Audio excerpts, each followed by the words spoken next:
আব্বু, তোমাকে কতবার বলেছি আমার সাথে তোমার এই লোকদের পাঠাবে না। কেন রে, ওরা কি করেছে? এদের জন্য ভার্সিটিতে এসে আমি একটু শান্তিও পাই না। ওরা কি করলো?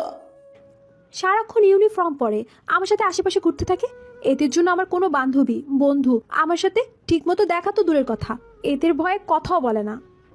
তুই তাহলে কি চাস আমাকে একটু বলতো। বেশি কিছু লাগবে না, তোমার লোকদের আমার সাথে না পাঠালেই হবে। কিন্তু ওরা যদি না যায় তোর সাথে, তাহলে তোর সিকিউরিটি কি হবে? তাছাড়া তুই কি দেখছিস না আমার কত শত্রু আছে? ওরা যদি তোর উপরে আক্রমণ করে বসে, তাহলে তোকে বাঁচাবে কে? তোমার ভয়ে কেউ আমার ক্ষতি করার সাহস পাবে নাকি? বলা তো চাই না কখন কি হয়। আচ্ছা, তোকে সিকিউরিটি নিয়ে যেতে হবে না, এখন তো খুশি? হ্যাঁ আব্বু, আমি অনেক অনেক খুশি। আমি কথা বলে ইরা ওর রুমে চলে আসে।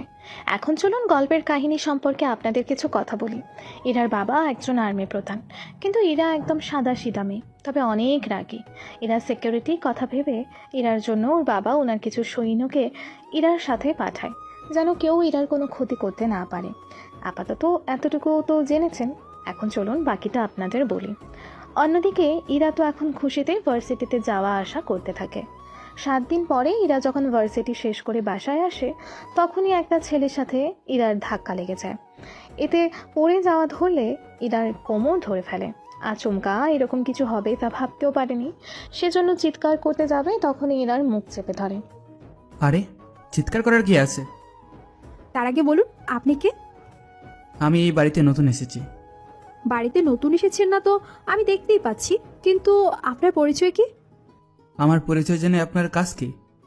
আপনি তো আজব একটা লোক, তার উপর মুখের উপর বেয়াদবি করতেছেন। আপনার কাছে যদি তেমন কিছু মনে হয়, তাহলে তো আমার কিছু করার নেই। বাবা, বাবা, ও বাবা! কি হয়েছে? এরা এভাবে চিৎকার করছিস কেন? এই ছেলেটাকে। আজ থেকে তোর বডিগার্ড। হোয়াট? তোমার কি মাথা ঠিক আছে আবু? কয়েকদিন আগেই তোমাকে বলেছি আমার বডিগার্ড লাগবে না, আর 5-6 দিন না যেতেই তুমি বডিগার্ড নিয়ে হাজির। দেখ, আমি কোনো রিস্ক চাই না। প্রায় সময় তোর আশেপাশে অনেক লোক দেখা যায় যারা তোর ক্ষতি করতে চায়। সেই জন্য আমি ওকে রেখেছি, ও তোকে সব বিপদ থেকে রক্ষা করবে। তাছাড়াও ওর কোনো নির্দিষ্ট পোশাক নেই, যখন যে পোশাক ইচ্ছা হবে তখন সেই পোশাক পরবে।